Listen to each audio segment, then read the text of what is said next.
space, the final frontier.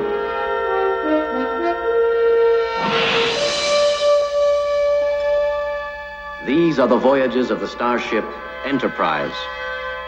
Its 5-year mission, to explore strange new worlds, to seek out new life and new civilizations, to boldly go where no man has gone before.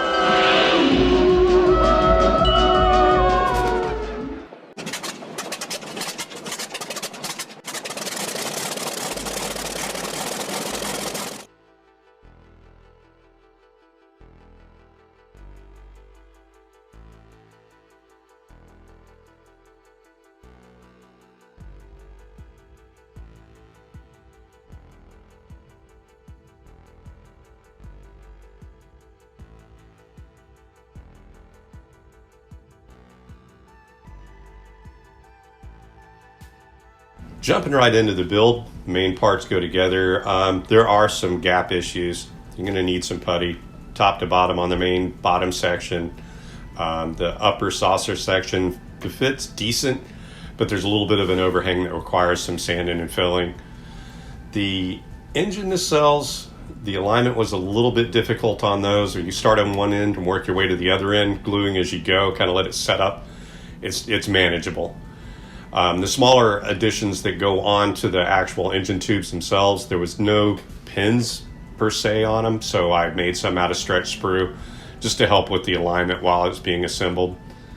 And other than that, it went together fairly well. I don't remember the fit being as bad, but that was 50 years ago, and I honestly probably didn't even bother filling any gaps or sanding any flash off back then, so it's still being a fun build.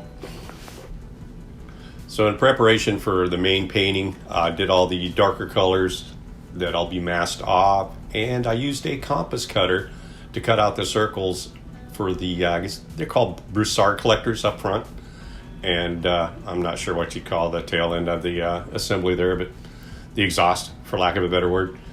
And got all those painted the colors I want, and then it's going to be masked up for a base white.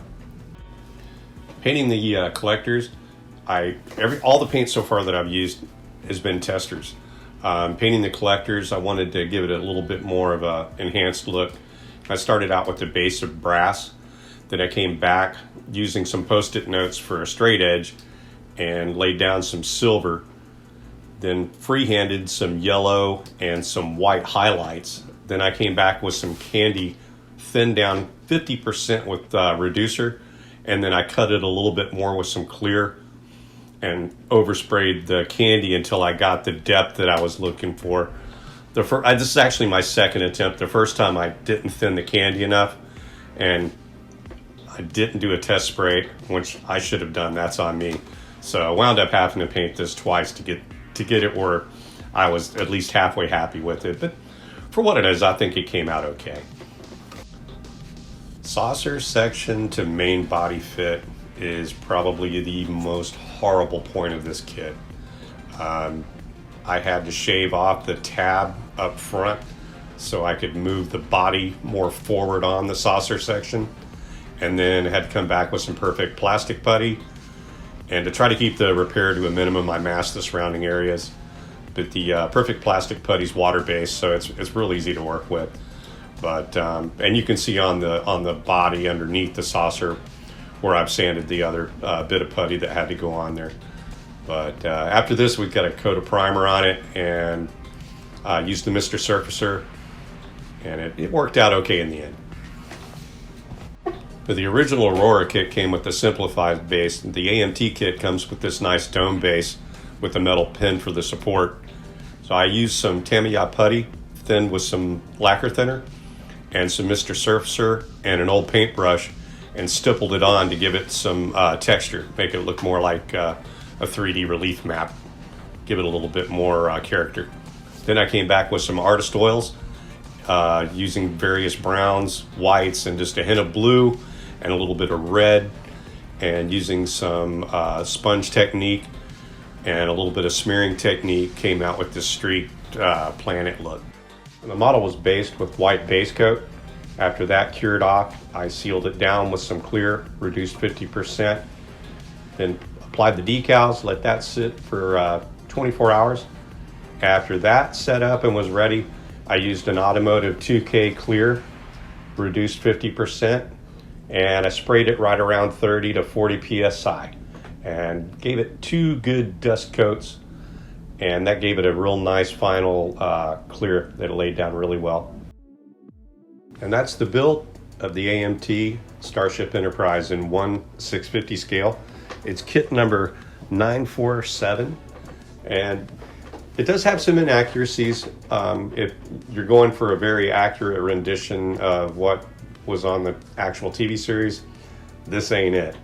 There are correction kits available in resin for it, but I really didn't want to go that way with this particular build. This was just more of a fun step back in time and remember fond memories of my dad and my childhood and growing up with the hobby. So I hope y'all enjoyed the video, and just remember, don't go on an away team wearing a red shirt. Live long and prosper.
Well, thanks for watching. Please hit that like button and subscribe, and I hope y'all enjoyed the video. Y'all be good to each other, and we'll see you on the next one.